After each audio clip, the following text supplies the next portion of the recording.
saya Amalia Rizky Ainun Mahya dari Program Studi Pendidikan Guru Pendidikan Anak Usia Dini. Pada video ini saya akan menganalisis film Silent Child berdasarkan teori perkembangan peserta didik serta menyampaikan pendapat kritis saya terkait film adegan tersebut. Film yang akan saya analisis berjudul Silent Child tahun 2017 yang disutradarai oleh Chris Overton. Saya memilih film ini karena menggambarkan perkembangan anak berkebutuhan khusus, terutama dalam aspek bahasa, sosial, dan emosional yang sangat relevan dengan dunia pendidikan. Analisis film ini merupakan bagian dari penugasan penilaian tengah ujian semester dari mata kuliah perkembangan peserta didik. A few moments later. Film ini menceritakan seorang anak tuli bernama Libby. Ia tinggal bersama keluarganya dan memiliki keterbatasan pendengaran.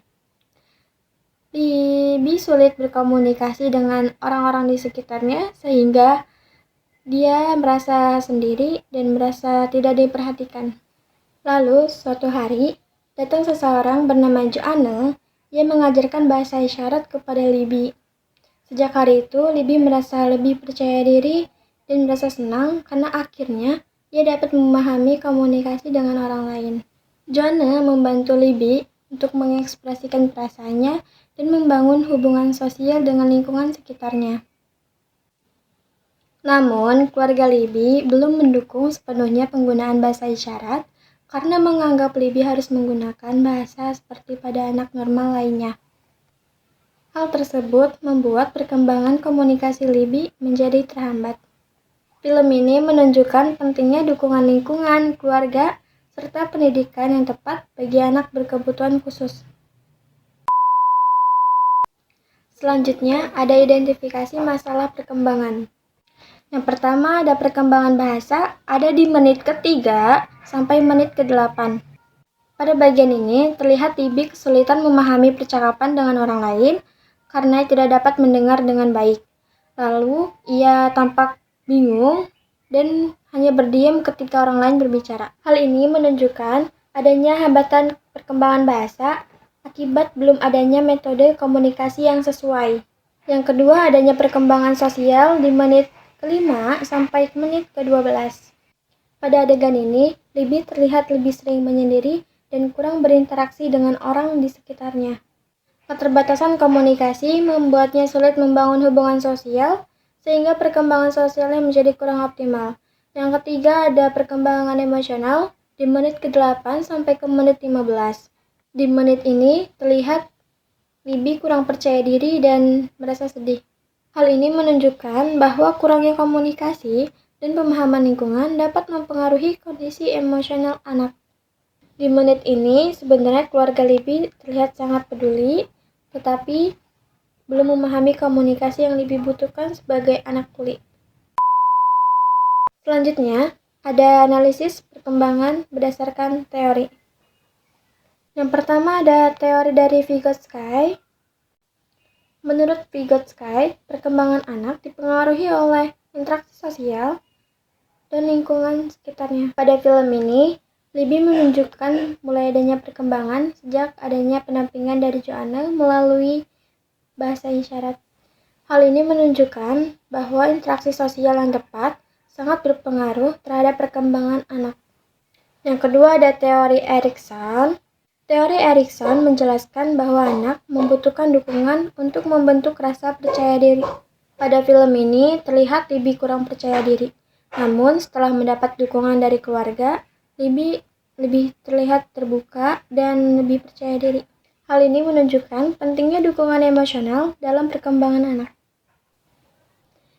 Yang ketiga ada teori humanistik. Teori humanistik ini menjelaskan bahwa setiap manusia memerlukan perhatian dan penerimaan dari lingkungan. Dalam film ini terlihat Joanne yang mencoba menerima Libby dan tidak menganggap Libby sebagai anak yang berbeda dari anak lainnya. Menurut saya, sikap seperti itu penting dimiliki oleh guru dan keluarga karena anak akan lebih nyaman dan berkembang ketika anak merasa dihargai dan diterima. Yang keempat ada teori behaviorisme. Teori ini menjelaskan bahwa setiap kemampuan seseorang bisa berkembang melalui latihan dan kebiasaan. Di film ini terlihat bahwa kemampuan komunikasi Libby mulai berkembang karena ia terus belajar bahasa isyarat bersama Joanna. Analisis saya terkait film ini, dari film ini tidak hanya menggambarkan keterbatasan seorang anak tuli, tetapi juga menunjukkan adanya kesenjangan